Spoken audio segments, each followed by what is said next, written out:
എന്താണ് ഇപ്പം ഇന്നത്തെ നിർണായകമായ യോഗം ചേരുകയാണ്. അപ്പൊ അതിനു മുമ്പ് അല്ല, AICC നിയോഗിച്ച നിരീക്ഷകർ ഇന്നലെ എത്തിക്കഴിഞ്ഞു. അവര് പ്രധാനപ്പെട്ട നേതാക്കളുമായിട്ടൊക്കെ ചർച്ചകൾ ആരംഭിച്ചിട്ടുണ്ട്. 10:30 പാർലമെന്ററി പാർട്ടി പുതിയതായി തെരഞ്ഞെടുക്കപ്പെട്ട MLA-മാരുമായി അവര് കൂടിക്കാഴ്ച നടത്തും.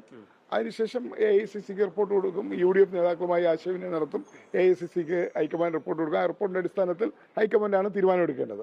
MLA-മാരുടെ പിന്തുണയുടെ അടിസ്ഥാനത്തിൽ മാത്രമായിരിക്കും തീരുമാനം? അതൊന്നും എനിക്കറിയില്ല, അതൊന്നും പറയാൻ എനിക്കറിയില്ല. അതല്ല, ഹൈക്കമാൻഡിന്റെ തീരുമാനത്തിന്റെ അടിസ്ഥാനത്തിലാണ്. MP-മാർ മത്സരിക്കേണ്ട എന്ന് നേരത്തെ ഹൈക്കമാൻഡ് തീരുമാനിച്ചിരുന്നു. അപ്പോ ആ തീരുമാനത്തിൽ എന്തെങ്കിലും ഒരു മാറ്റം വരുത്തേണ്ട സാഹചര്യം ഉണ്ട് ഇപ്പോൾ? ഇല്ല, ഹൈക്കമാൻഡിന്റെ തീരുമാനം എപ്പോഴും മാറാം. ഹൈക്കമാൻഡിന്റെ തീരുമാനങ്ങൾ കാലാകാലങ്ങളിൽ സമയാസമയങ്ങളിൽ അതിന്റെ സാഹചര്യം അനുസരിച്ച് തീരുമാനങ്ങൾ മാറ്റുകയും പുതിയ തീരുമാനങ്ങൾ എടുക്കുകയും ചെയ്തിട്ടുണ്ട്. അതുകൊണ്ട് ഹൈക്കമാൻഡിനോട് ഒരു തീരുമാനത്തിന്റെ ഉറച്ചിരിക്കണമെന്ന് ആർക്ക് പറയാൻ കഴിയും?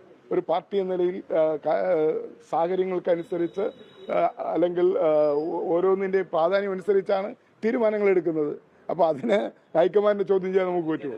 അത് ഹൈക്കമാൻഡിനെ ചോദ്യം ചെയ്യാൻ നമുക്ക് പറ്റത്തില്ലല്ലോ. ഹൈക്കമാൻഡാണ് എല്ലാത്തിനും അന്തിമം. ജനവികാരം കണക്കിലെടുക്കണ്ടേ? അല്ലെ, അതാണ് ഞാൻ പറഞ്ഞത്. ഹൈക്കമാൻഡ് ഇതെല്ലാം പരിശോധിച്ചായിരിക്കും തീരുമാനം എടുക്കുന്നത്. ഒപ്പീനിയൻ വലിയ രീതിയിൽ VD സതീശന് അനുകൂലമായി സോഷ്യൽ മീഡിയയിലും പുറത്തും ഒക്കെ നമുക്ക് കാണുന്നുണ്ട്. അതൊരു യാഥാർത്ഥ്യമല്ല, അത് പാർട്ടി കാണണ്ടേ? ഞാൻ വീണ്ടും ആവർത്തിക്കുന്നു, ഹൈക്കമാൻഡ് ഇതെല്ലാം പരിശോധിച്ചിട്ടായിരിക്കും തീരുമാനം എടുക്കും. ജനവികാരം പറഞ്ഞത് മിന്നും വിജയം പാർട്ടി ഏൽപ്പിച്ച ദൗത്യം നിർവഹിച്ചു എന്നാണ്. അങ്ങനെ ഒരു മിന്നും വിജയത്തിന്റെ അർഹൻ സതീശനാണോ? അല്ല, ഞാൻ പറഞ്ഞല്ലോ, ഇത് കേരളത്തിലെ ജനങ്ങൾക്കറിയാം, കോൺഗ്രസ് പ്രവർത്തകർക്കറിയാം, ഈ വിജയത്തിന്റെ ശില്പികൾ ആരൊക്കെയാണെന്നുള്ളത് എല്ലാവർക്കും അറിയാം. അതിനി പ്രത്യേകമായി പറയേണ്ട കാര്യമില്ല.